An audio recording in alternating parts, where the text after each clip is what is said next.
So, hindi siya nakakain. Hindi pala siya nakakain. Hello guys! Happy Valentine's Day everyone! So, meron tayong food review today. So, ito yung gift sa akin ni Honey na cake. So, this is from Remy's Yema Cake. So, ito yung cake na nakilala sila. So, ayan.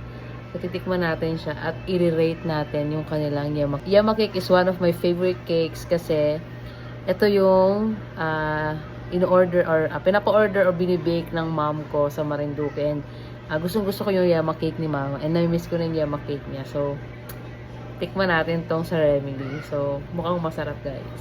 Ayan. So, ito yung, pakita ko muna yung design ng kanilang Valentine's cake. Ayan. So, meron siyang teddy bear with dedication. And then, meron tong mga gold and red design. So, hindi siya nakakain. Hindi pala siya nakakain. Ayan. Hindi siya edible.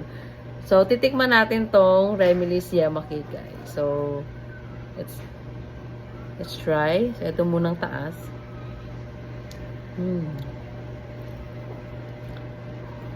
So, slice na tayo.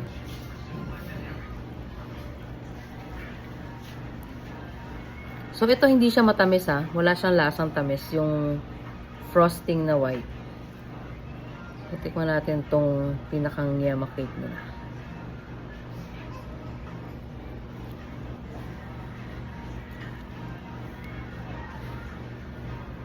Ooh. Ayan guys. So, chiffon.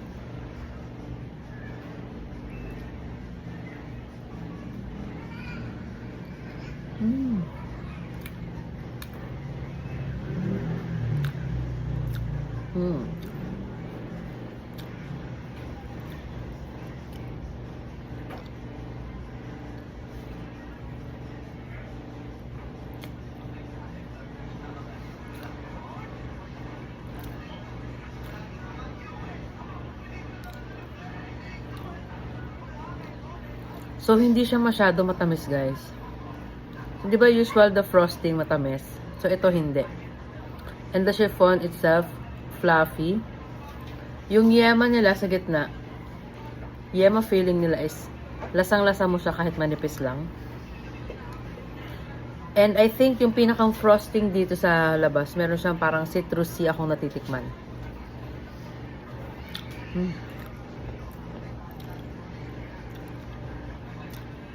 Very light. Ang sarap ng chiffon nila.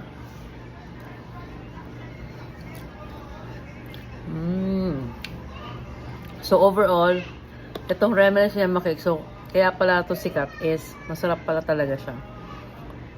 Hindi siya hindi OA yung tamis niya for me. So, I rate this cake 9.5. So, try nyo na. Remy's Yema Cake. Go!